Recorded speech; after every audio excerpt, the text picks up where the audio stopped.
Hi, this is John Park, PGI Self-Directed. When is a 401k not a 401k?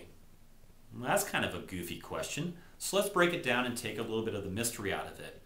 Most people think that 401k, there is only one 401k, and for the most part, you're correct if you think that. All 401k plans have to meet the requirements established by the IRS for 401k plans. However, what most people don't realize is that within 401ks, you can have a 401k for a business where there's employees, W-2 employees. You can have a 401k for a self-employed individual who has no employees other than potentially a spouse. And then what a lot of people aren't aware that they can possibly qualify for is a self-directed 401k plan.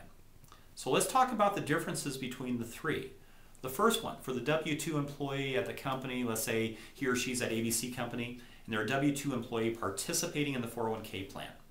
Now, I know you know where I'm going to go with this, but what can you invest in through all those big financial service companies? Well, stocks, bonds, mutual funds.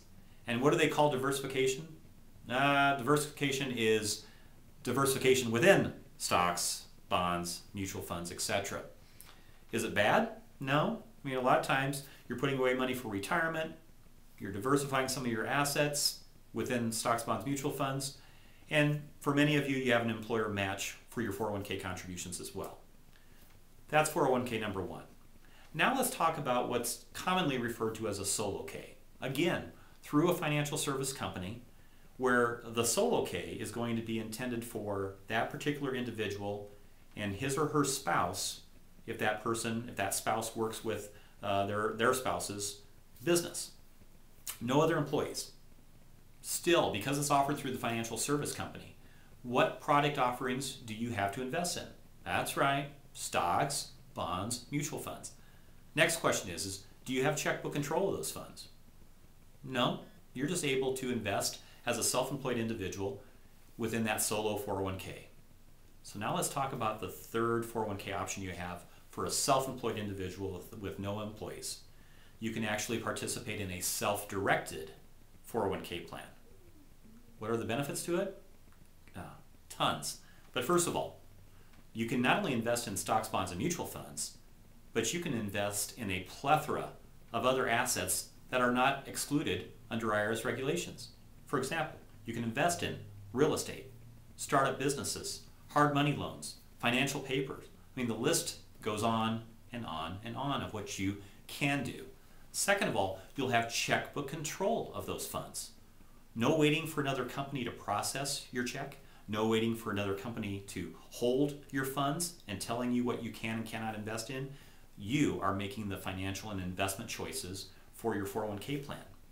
Now, for those of you who are a little bit more familiar with 401ks, you may say, well, I remember when I was in an employer plan, I think they had to file some forms with the federal government, they had to do testing each year, and you'd be correct.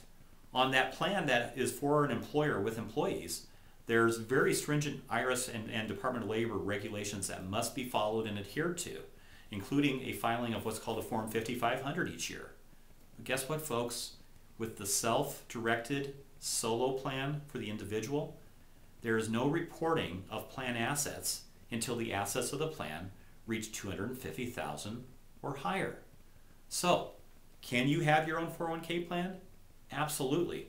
Should you have your own solo 401k plan? Absolutely. And I'll probably even go one step further. You should probably seriously look at a self-directed 401k plan where you have checkbook control of your retirement assets and you can invest that money however you see fit as long as you're following IRS regulations. So with that, I'm done for today. Again, John Park, PGI Self-Directed. If you have any questions, please don't hesitate to call us at 855-844-2225. That's 855-844-2225. Thanks and have a great day.